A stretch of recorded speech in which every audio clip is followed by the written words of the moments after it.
Me chamo Jane. Eu costumava pensar que o silêncio era um presente. Depois de anos trabalhando em turnos duplos na lanchonete, criando nosso filho quase sozinho enquanto Carlos construía seus negócios, eu passei a apreciar aqueles raros momentos em que a casa não ecoava com a voz dele, aguda, autoritária, sempre carregada de alguma silenciosa decepção. Aquela sexta-feira de manhã estava incomumente calma. Carlos tinha se arrumado com pressa, murmurando sobre a pressão arterial da mãe dele e como ela precisava de alguém que realmente se importasse. Ele mal me beijou na bochecha antes de bater a porta da frente. As rodas da mala dele tilintaram pelos degraus da varanda como um tiro de partida. Eu deveria ter me sentido aliviada, em vez disso, fiquei paralisada na cozinha, ainda segurando meu café, observando o vapor subir como a respiração de um animal moribundo.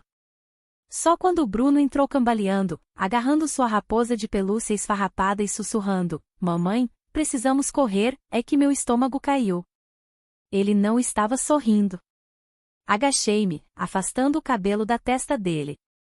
"Querido, o que você quer dizer?" Ele olhou por cima do ombro, os olhos se movendo nervosamente em direção ao corredor. "Vem", ele sussurrou, "eu encontrei uma coisa que você não vai gostar." Crianças brincam, imaginam monstros em armários, sacam espadas de cabos de vassoura.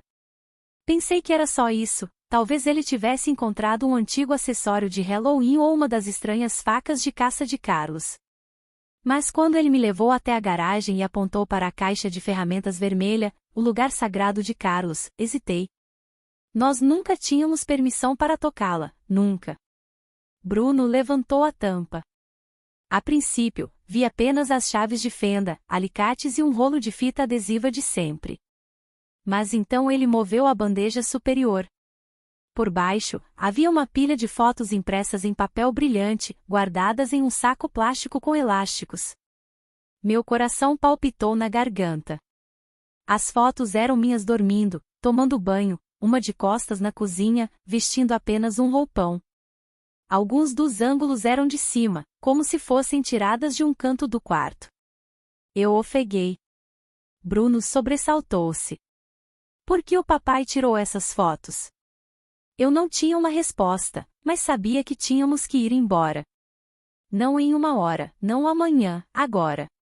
Agarrei a mão de Bruno e corri. Não fiz as malas, nem sequer peguei uma escova de dentes. Empurrei meu celular no bolso de trás, peguei o casaco de Bruno no gancho do corredor e abri a porta da garagem com um puxão. Eu não dirigia há semanas. Carlos preferia assim. Ele dizia que eu ficava muito ansiosa ao volante, que eu não me concentrava, que era melhor ele cuidar das tarefas. Mas minhas mãos se lembravam. Elas tremiam enquanto eu girava a chave. O motor do velho Chevy gemeu como se também estivesse acordando de um longo silêncio. "Cinto de segurança, querido", sussurrei, e Bruno obedeceu instantaneamente, seu rosto pálido e sério na luz da manhã. Saímos da garagem de ré, lentamente, cuidadosamente. Eu nem sequer olhei para a casa do vizinho, embora me perguntasse se eles tinham visto alguma coisa, se eles sabiam. Assim que estávamos a 2 quarteirões de distância, eu expirei pela primeira vez. Eu ainda podia sentir o cheiro do saco plástico que continha aquelas fotos, ainda ouvir o clique do obturador da câmera de Carlos, embora eu nunca o tivesse ouvido antes. "Para onde estamos indo, mamãe?" A voz dele era pequena, muito pequena para um garoto de 6 anos. "Eu ainda não sei", eu disse honestamente. E eu não sabia. Eu não falava com ninguém fora do círculo de Carlos há meses. A última amiga que eu tinha, Alice, Carlos tinha me dito que era uma fofoqueira, alguém que distorceria minhas palavras e causaria problemas. Eu acreditei nele na época, sempre acreditei. Mas enquanto eu dirigia, minha mente separava o que restava da minha vida fora dele. A Lisa. Ela costumava cuidar de Bruno quando ele era bebê. Ela e eu tínhamos nos desentendido depois que Carlos disse que ela tinha se intrometido ao me oferecer livros sobre criação de filhos. Eu não falava com ela há quase 3 anos, mas ela morava a 1 hora de distância e eu me lembrava do nome da rua. Entrei na rodovia, minhas mãos tremendo. Desliguei meu celular e o de Bruno. "Só por enquanto, tá?" A gente liga de novo mais tarde. Ele assentiu. Dirigimos em silêncio. No meio do caminho, parei em um posto de gasolina e paguei em dinheiro. Vi um vislumbre de mim mesma no espelho do banheiro e mal reconheci a mulher que me encarava. Meus olhos estavam fundos, meus lábios rachados. Quando eu tinha parado de cuidar de mim? Quando eu tinha começado a sussurrar na minha própria casa? Pensei na primeira vez que Carlos gritou comigo, não a mais alta, mas a mais fria. Bruno tinha derramado suco de laranja no tapete. Eu corri para limpar, pedindo desculpas como se a culpa fosse minha. Carlos ficou parado por um minuto inteiro, então olhou para mim com os olhos semicerrados e disse: "Não é a bagunça, é que você não o ensinou melhor." Aquela frase tinha ficado comigo como um anzol na parte macia do meu peito. Chegamos ao bairro de Alisa perto do meio-dia. A casa dela era pequena, pintada de amarelo com venezianas brancas e 2 vasos de plantas murchas nos degraus. Bruno pegou minha mão. "Ela vai ficar brava?" perguntei. "Não sei", respondi, "mas acho que ela vai atender a porta." Bati 2 vezes. Nada. Meu coração começou a palpitar. Bati de novo, mais forte desta vez. Então ouvi a fechadura estalar. A porta se abriu uma fresta. Alisa me encarou pela abertura, mais velha, cabelo mais curto, mas seus olhos eram os mesmos. Tentei falar, mas nenhuma palavra saiu. Ela olhou para Bruno, depois para mim, e sem dizer nada, abriu a porta completamente. Alisa não fez perguntas de imediato. Ela apenas me puxou para um abraço apertado, como se algo estivesse esperando em seu peito por anos e finalmente tivesse se libertado. Eu não chorei, não conseguia. A parte de mim que chorava estava trancada, enterrada sob anos de pisar em ovos. Ela nos levou para sua sala de estar pequena, mas acolhedora, onde as cortinas estavam abertas e uma colcha repousava sobre o sofá. O ar cheirava a canela e lavanda. Foi a primeira vez que respirei sem tensão desde que Carlos tinha saído naquela manhã. Bruno sentou-se ao meu lado, agarrando sua raposa de pelúcia, os olhos percorrendo o quarto como se não pudesse acreditar que não era um sonho. Alisa trouxe para ele um copo de suco de maçã e alguns biscoitos. "Você quer conversar?" ela finalmente perguntou. Balancei a cabeça. "Ainda não." Ficamos em silêncio por um tempo, ouvindo o tic-tac do velho relógio em sua lareira. Eventualmente, contei a ela tudo, não apenas sobre a caixa de ferramentas, mas sobre os anos que levaram a isso, a maneira como Carlos me fazia sentir pequena e depois culpada por me sentir pequena, a maneira como ele me corrigia na frente de Bruno e depois me acusava de miná-lo quando eu falava, a vez em que ele tirou a bateria do meu celular porque eu passava muito tempo no Facebook. Alisa escutou sem interromper. Sua expressão era calma, mas seus dedos se enrolavam com força em sua caneca. "Ele te isolou", ela disse finalmente. "Ele se certificou de que você não tivesse mais ninguém para quem ir. É o que homens como ele fazem." Assenti. "E agora eu não sei o que fazer." "Nós vamos descobrir", ela disse. "Você não está sozinha agora." Eu queria acreditar nisso, mas então o medo começou a rastejar de volta como fumaça por baixo da porta. Carlos não era estúpido, ele saberia que eu tinha ido embora, e o primeiro lugar que ele verificaria seria qualquer lugar onde eu estivesse antes de ele assumir o controle. "Alisa, não podemos ficar aqui por muito tempo. Ele pode vir procurar." Ela assentiu sombriamente. "Você pode descansar hoje. Esta noite, amanhã de manhã, faremos um plano." Coloquei Bruno para dormir em seu quarto de hóspedes e deitei ao lado dele até que ele adormeceu. Sua respiração era lenta e constante, e pela primeira vez em semanas, não havia tensão em sua pequena testa. De volta à cozinha, encontrei Alisa olhando uma pasta de papel manila. "Meu primo trabalha com abrigos para mulheres", ela disse. "Ele me deu essas informações há um tempo, caso você algum dia." Sua voz sumiu. Sentei-me em frente a ela. "Eu nem sabia que precisava disso." "Mas você sabia. Você não estava pronta então. Agora você está." Peguei sua mão e a apertei. Então cometi um erro. Liguei meu celular novamente. Em segundos, uma mensagem apareceu. Onde você está, Jane? Sem nome, sem número, apenas essas 4 palavras. Minha respiração ficou presa na garganta. 1 minuto depois, chegou uma segunda mensagem. Você está assustando Bruno. Volte para casa. Desliguei o celular novamente, mas era tarde demais. Eu podia sentir nos meus ossos. Carlos sabia. Encarei o celular como se ele tivesse criado presas. 2 mensagens. Era tudo o que precisava para me puxar de volta para o mesmo pânico silencioso do qual eu pensava ter escapado. A Lisa pegou o aparelho gentilmente da minha mão e o colocou com a tela para baixo na mesa da cozinha. Ele te rastreou? Assenti lentamente. Eu não sei. Talvez ele sempre soubesse quando eu ia a algum lugar, mesmo que eu não contasse. Ele dizia que eu era previsível. Precisamos assumir que seu celular está comprometido, ela disse calmamente, mas havia uma tensão em sua mandíbula que não estava ali antes. Ele pode ter colocado um software de rastreamento nele, ou no tablet de Bruno, ou no carro. Eu não tinha pensado nisso.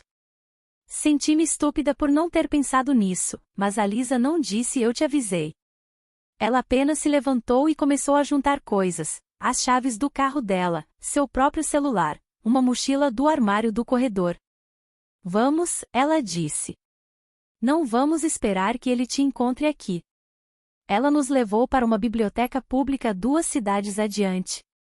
Lá, sob o zumbido monótono das luzes fluorescentes, ela usou um computador para procurar casas seguras e clínicas de assistência jurídica. Ela imprimiu páginas de informações, destacando aquelas administradas por organizações sem fins lucrativos que ofereciam consulta jurídica e aconselhamento sobre traumas. Eu te levarei aonde você escolher, ela me disse, mas você precisa ser quem faz a ligação. Aquilo ficou comigo. Pela primeira vez em anos, alguém não estava tentando me consertar ou me silenciar. A Lisa estava oferecendo ferramentas, mas me entregando o martelo. Naquela tarde, enquanto Bruno dormia no banco de trás do carro dela, usei um telefone público do lado de fora de uma lanchonete e liguei para um abrigo listado como local confidencial. A mulher do outro lado da linha tinha uma voz calorosa e firme. Ela não perguntou por que eu estava fugindo, ela perguntou se eu estava segura, se meu filho estava comigo e se eu tinha acesso a transporte. Naquela noite, tínhamos instruções: chegar a um parque público ao pôr do sol, esperar no banco oeste, sem ligações, sem mensagens de texto. Nós a seguimos. Uma mulher chamada Nilce nos encontrou no parque, usando um boné de beisebol e carregando uma sacola de compras reutilizável. Ela não se apresentou de imediato, apenas disse: "Você é Jane?" E quando eu assenti, ela sorriu e disse: "Vamos, eu te protejo agora." O carro de Nilce era discreto, um sedã azul marinho um pouco empoeirado. Ela não fez perguntas enquanto eu colocava Bruno no banco de trás. O abrigo ficava em uma casa convertida com uma varanda branca e fechaduras resistentes. Por dentro, cheirava a limpador de limão e algo quente vindo do forno. Nilce nos deu um quarto no fundo com 2 camas de solteiro e uma comoda. "Vocês estarão seguros aqui", ela disse. "Celulares desligados, sem redes sociais, sem contato com ninguém em quem vocês não confiem totalmente." Assenti e, pela primeira vez, eu dormi. Digo, sono de verdade, aquele que não vem com o ouvido aberto, mas com paz. Mas a paz é breve quando se vive em modo de sobrevivência. Na manhã seguinte, enquanto Bruno comia cereal com as outras crianças na cozinha comunitária, Nilce bateu suavemente em nossa porta. "Precisamos conversar", ela disse. Seu marido registrou um boletim de ocorrência de pessoa desaparecida. Senti meus joelhos enfraquecerem. O que isso significa? Significa que ele está bancando o bonzinho, fazendo parecer que está preocupado. É padrão para homens como ele. E se a polícia nos encontrar, estaremos protegidas aqui, mas você precisa começar a pensar a longo prazo. Longo prazo. Eu não tinha pensado além do dia em que fugi. Agora eu tinha que pensar. Nilce me levou a um quarto silencioso no dia seguinte. Tinha iluminação suave e paredes grossas. Ela me entregou um bloco de anotações e uma caneta. Comece a escrever tudo, ela disse. Cada incidente, cada palavra que você se lembrar, desde a primeira vez que ele levou a voz até a última mensagem que você recebeu. Não se trata de construir um caso ainda, trata-se de colocar isso em algum lugar que não seja apenas dentro de você. Hesitei. Minhas mãos pairaram sobre a página. Por onde começar quando a dor é tão silenciosa que você quase se esquece que é dor? Eu escrevi: a primeira vez que Carlos me fez sentir como se eu estivesse louca foi na nossa lua de mel. E o resto veio à tona, a noite em que ele desligou o ar-condicionado no meio de agosto e me disse que eu estava imaginando o calor, a vez em que ele apagou mensagens da minha irmã e me disse que ela tinha parado de entrar em contato, o olhar em seus olhos quando eu usava maquiagem que ele não aprovava e como ele me chamava de desesperada em voz baixa, a maneira como ele me isolou de todas as mulheres que tentaram me alertar. Enchi 3 páginas antes mesmo de perceber a hora. Nilce espiou e me deu um pequeno aceno de cabeça. Bom, continue. Você está recuperando sua voz. Bruno se adaptou rapidamente à vida no abrigo. As outras crianças o acolheram, e os voluntários sabiam exatamente como conversar com crianças como ele, crianças que aprenderam a andar na ponta dos pés, perto de seus pais. Mas eu vi os sinais. Ele se encolhia com barulhos altos, pedia permissão para falar, dormia com a luz acesa. Uma noite, encontrei um desenho de giz de cera em sua cama. Era nossa antiga casa, mas as janelas estavam todas escuras, e no canto, um boneco de palito representando a mim estava atrás de uma porta. Bruno havia se desenhado do lado de fora, segurando minha mão, com uma grande flecha apontando para ele e a palavra seguro. Segurei o desenho contra o peito e chorei, finalmente liberando as lágrimas que eu havia engolido por anos. Mais tarde naquela semana, Nilce marcou uma reunião com uma advogada de assistência jurídica chamada Maria. Ela era perspicaz, direta e usava óculos de leitura que batucava pensativamente contra o queixo. Eu já vi homens como seu marido antes, ela disse. Eles agem como cidadãos modelo, eles usam o charme como arma. Registrar um boletim de ocorrência de pessoa desaparecida não é preocupação, é controle. Se agirmos muito devagar, ele pode transformar isso em abandono e usar contra você no tribunal de família. Tribunal de família? A frase me gelou por inteiro. Ele pode tentar pedir a guarda de emergência, dizer que você é instável, que fugiu com seu filho, que ele está com medo pela segurança de Bruno. Ele nunca se importou com Bruno desse jeito, sussurrei. Maria se inclinou. Isso não o impedirá de fingir que se importa. Ele só precisa de um juiz que não saiba a verdade. Então começamos. Entreguei a ela as fotos da caixa de ferramentas, escrevi cada lembrança que consegui reunir. Nilce me ajudou a recordar conversas, as vezes em que Carlos me humilhou em público, me fez sentir invisível, manipulou Bruno para que temesse minha desaprovação. Começamos a construir um caso. Nilce também me ajudou a solicitar uma ordem de restrição de emergência. Não sabíamos se seria concedida ainda, o juiz precisava revisar o processo. Perguntei a ela, o que acontece se ele nos encontrar antes disso? Sua expressão escureceu. Já tivemos mulheres que desapareceram antes que a papelada fosse concluída, ela disse, mas você é mais esperta que isso, e você não está sozinha desta vez. Naquela noite, eu não dormi. Apenas abracei Bruno e ouvi o leve zumbido da luz do corredor do abrigo. Em algum lugar lá fora, Carlos estava preparando seu próximo movimento. Eu também estava preparando o meu. 3 dias se passaram antes de recebermos a ligação. Nilce bateu levemente e me entregou o envelope. Meus dedos tremeram ao abri-lo. Dentro havia um documento de uma única página, carimbado com o selo do condado. A ordem de proteção de emergência havia sido concedida por 30 dias. Carlos estava legalmente proibido de entrar em contato comigo ou com Bruno. Encarei o papel como se fosse um milagre.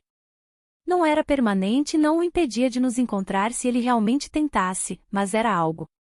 Era a primeira palavra oficial, não apenas de uma amiga ou conselheira, mas de um sistema que finalmente acreditava em mim.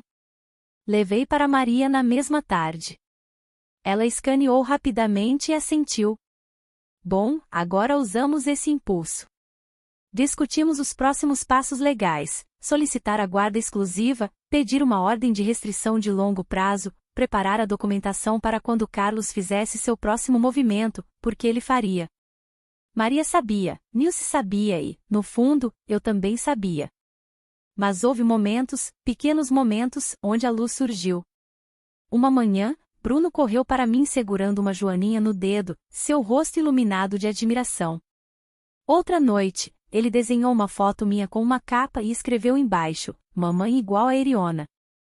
Essas pequenas coisas se tornaram meu oxigênio. Eu também comecei as sessões de grupo no abrigo.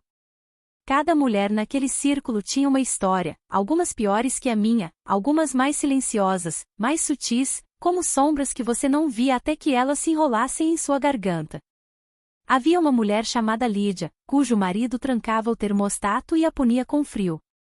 Outra, Ana, cujo parceiro dizia que ninguém jamais a quereria depois de 3 filhos e uma cara daquela.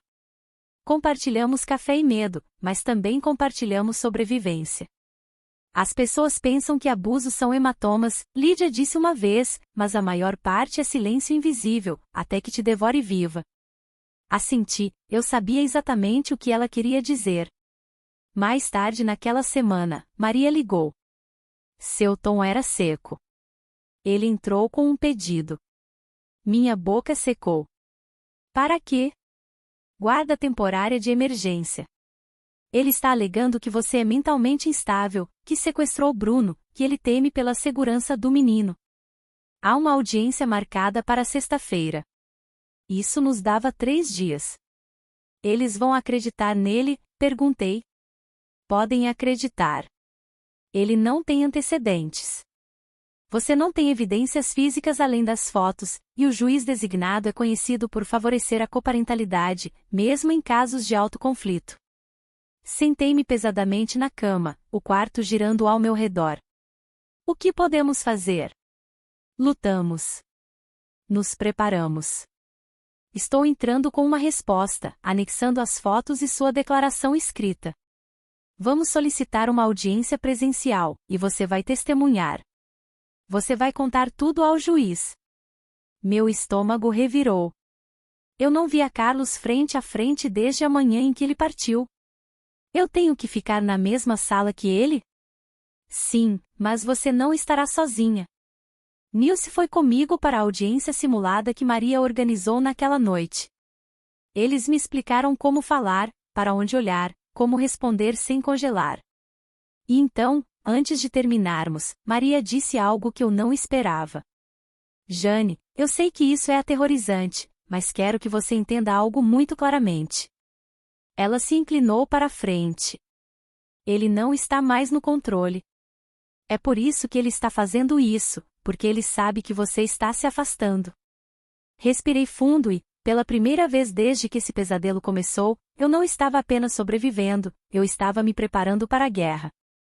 O tribunal era mais frio do que eu esperava, não em temperatura, mas em humor. Bancos de aço, paredes bege e um juiz cuja expressão não mudou uma vez durante a primeira hora dos procedimentos. Carlos vestia um terno cinza carvão recém-passado, sua gravata era modesta, seus sapatos lustrados. Ao lado dele estava sua advogada, uma mulher com cabelos brilhantes e uma pilha de arquivos tão grossa que fez meu estômago se contorcer. Quando ele entrou no tribunal e me viu, ele não se moveu. Ele ofereceu um sorriso pequeno, quase apologético, como se estivéssemos prestes a discutir um mal-entendido compartilhado tomando um café. Desviei o olhar. Maria colocou uma mão gentilmente em meu antebraço e sussurrou: mantenha-se firme. Não deixe a atuação te abalar. O juiz nos chamou à ordem e então convidou a advogada de Carlos para começar. Ela pintou um quadro de preocupação. Carlos, o pai dedicado, pego de surpresa quando sua esposa, que não tinha emprego, nenhuma renda conhecida e um histórico de instabilidade emocional, desapareceu com o filho deles. Ela enfatizou a interrupção na educação de Bruno, o trauma de ser separado da família, a urgência de restaurar a estabilidade. Estabilidade. A palavra ecoou em meus ossos como uma ameaça. Então foi a vez de Maria. Ela se moveu lentamente, metodicamente.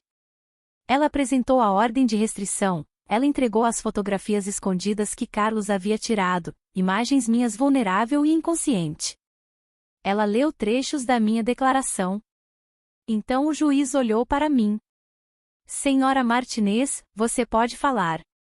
Meus joelhos tremeram enquanto eu me levantava. Eu não olhei para Carlos, eu não conseguia. Eu não sou mentalmente instável, comecei, minha voz tremendo. Eu fui embora porque estava com medo, não só por mim, mas pelo meu filho. Carlos, ele nunca me bateu, isso é verdade, mas ele me machucou todos os dias.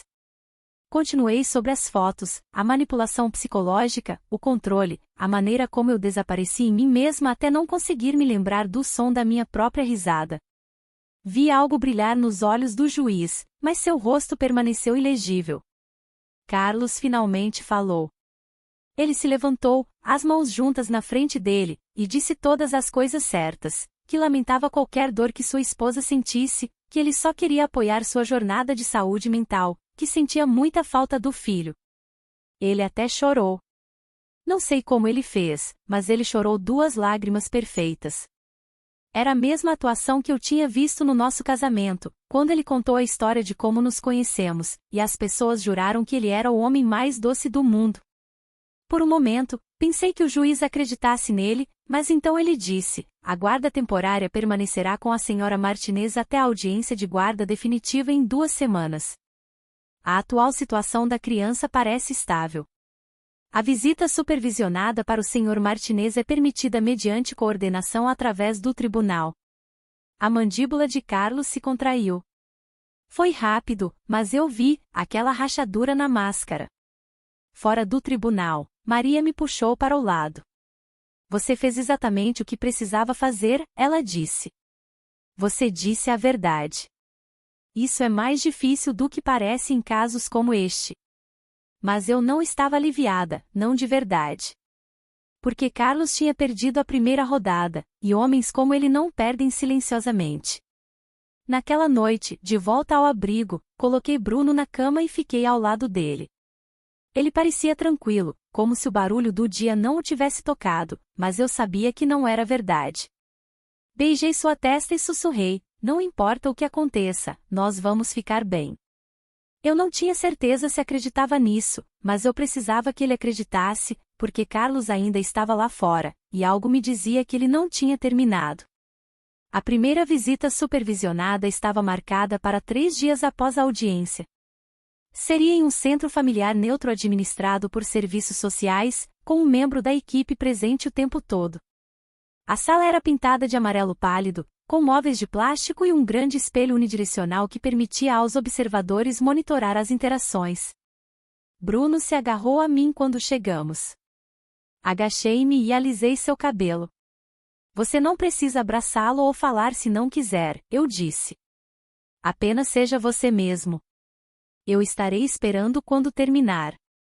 Ele assentiu, os lábios pressionados com força, como se estivesse engolindo algo grande demais para sua boca. Carlos chegou 10 minutos atrasado, não o suficiente para ser penalizado, mas o suficiente para fazer uma declaração. Ele sorriu no momento em que viu Bruno. Aí está meu garotão, ele disse, braços abertos. Senti tanto a sua falta, campeão. Bruno não se moveu, olhou para o chão. O sorriso de Carlos vacilou por um segundo, depois voltou, forçado, mas ainda no lugar. A sessão durou exatamente 45 minutos. Assisti de longe. Carlos tentou todas as táticas, piadas, presentes, lembranças. Ele até chorou de novo em um ponto, tirando uma foto antiga de nós 3 de uma viagem à praia 2 verões atrás. Mas Bruno não riu, não sorriu. Quando terminou, ele caminhou direto para meus braços. Sua voz era quase um sussurro. Ele cheira a nossa casa. Eu o abracei mais forte. Naquela noite, Nilce perguntou se eu queria conversar. Eu me sinto horrível, eu disse, como se estivesse punindo Bruno por fazê-lo passar por isso. Você não está, ela disse gentilmente. Você está mostrando a ele que ele tem uma escolha, que amor não é sobre medo. Isso é mais do que a maioria das crianças na situação dele jamais terá. Assenti, mas a culpa grudou como roupas úmidas. 2 dias depois, recebi um envelope do advogado de Carlos. Dentro havia uma carta, não legal, não oficial, apenas pessoal. Começava com: Jane, eu não reconheço quem você se tornou. Ele falava sobre como ele estava tentando, como ele sentia falta da família, como ele estava disposto a perdoar tudo se eu voltasse para casa. Perdoar, como se eu tivesse pecado ao fugir. Ele chamou o abrigo de má influência, acusou a Lisa de me fazer lavagem cerebral e disse que Bruno precisava de normalidade.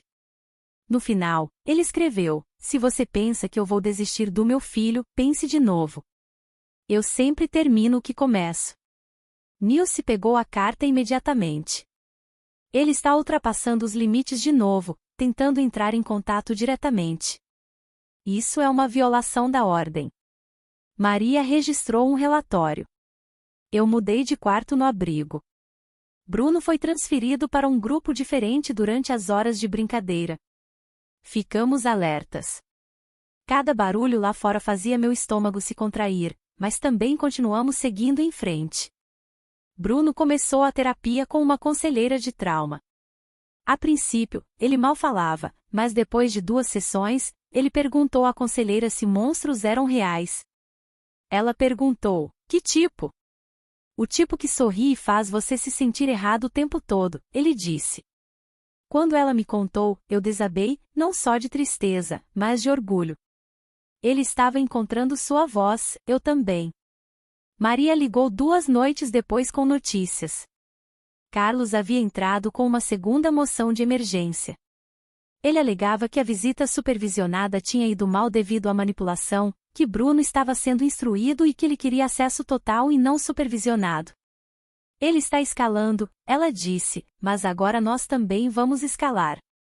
Eu tinha uma semana antes da próxima audiência. 7 dias para me preparar, 7 dias para provar que segurança não é apenas um direito, é uma luta, e eu finalmente estava pronta para lutar. A semana que antecedeu a audiência passou em um borrão de papelada, telefonemas e momentos que pareciam não me pertencer. Bruno coloriu mais do que o habitual, desenhou árvores, chaves e casas com fechaduras nas portas. Cada desenho ele me entregava em silêncio, como se estivéssemos construindo uma linguagem privada que só nós 2 entendíamos. Eu praticava responder às perguntas com Maria todas as noites. Ela interpretava o papel da advogada de Carlos, implacável e fria. Por que você não foi à polícia antes? Você está tentando alienar a criança do pai?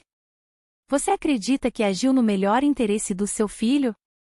A cada vez que eu respondia, eu me tornava mais forte, mais quieta também, mas com uma firmeza que eu não sabia que possuía. Na noite anterior à audiência, eu não dormi. Em vez disso, fiquei na cozinha compartilhada do abrigo, olhando pela janela para a rua vazia, lembrando o som da voz de Carlos quando ele estava desapontado, quando eu não dobrava as toalhas do jeito que ele gostava, quando o jantar atrasava 10 minutos, quando eu ria alto demais. Eu sussurrei na escuridão: você não vai vencer mais. Nunca mais. O tribunal era menor desta vez, mais silencioso, mais íntimo. A parede ainda cheirava a poeira e papelada fria. Carlos já estava sentado quando eu cheguei, sua advogada murmurando algo em seu ouvido. Ele não olhou para mim desta vez, não sorriu. Talvez ele soubesse. Maria se inclinou. Você só precisa dizer a verdade. Você já fez a parte mais difícil, ir embora. O juiz entrou, a sessão começou. A advogada de Carlos começou um discurso sobre direitos paternos, sobre um menino precisar de um pai, sobre estabilidade, estrutura e redenção. Mas desta vez não houve lágrimas de Carlos, apenas silêncio, um silêncio calculado, ensaiado. Então foi a minha vez. Eu me levantei, o tribunal desapareceu. Eu não estou aqui hoje porque quero machucar ninguém, comecei. Eu estou aqui porque meu filho merece crescer sem medo. Descrevi a caixa de ferramentas, as fotos, a crueldade silenciosa, as maneiras como Carlos me fez sentir como se eu estivesse desaparecendo pouco a pouco, até que meu filho era a única coisa que me ancorava à realidade. Li uma citação da terapeuta de Bruno, apresentada por escrito. Bruno demonstra respostas clássicas de trauma consistentes com sofrimento emocional de longo prazo e controle coercitivo no lar. Quando me sentei, Maria apertou minha mão uma vez. O juiz suspendeu a sessão por 40 minutos. Esperamos no corredor, andando de um lado para o outro. Nilce também tinha vindo, ficando a uma distância respeitosa, braços cruzados, como se estivesse me mantendo ereta de longe. Então o oficial de justiça retornou. Voltamos para o tribunal. A decisão do juiz foi breve, mas sua voz era firme. A guarda permanecerá com a senhora Martinez. O senhor Martinez não terá contato até uma avaliação mais aprofundada por profissionais de psicologia nomeados pelo tribunal. Uma ordem de restrição de longo prazo é concedida. Eu não chorei, não imediatamente. Mas quando saí daquele tribunal e vi Bruno esperando por mim com Nilce, seus pequenos braços envolvendo minha cintura, eu expirei pela primeira vez no que pareceu anos. Semanas depois, nos mudamos para uma pequena casa alugada com venezianas azuis e vista para uma rua tranquila. Comecei um emprego de meio período no centro comunitário. Bruno começou a escola. No primeiro dia, ele usou uma capa e se chamou de garoto corajoso. Eu sorri e disse, você é. E eu acreditava nisso. Eu também era. Jane teve muita coragem em dar o primeiro passo, ir embora. Ela já havia passado por tantas violências silenciosas, e pouco a pouco foi descobrindo que aquele que deveria cuidar da família, era quem estava os machucando emocionalmente, e conseguiu ir embora na hora certa. Assim, a vida estava recomeçando de forma mais leve e tranquila. Conte nos comentários o que achou da história de Jane. Se gostou dessa história, por favor curta o vídeo e se inscreva para histórias emocionantes.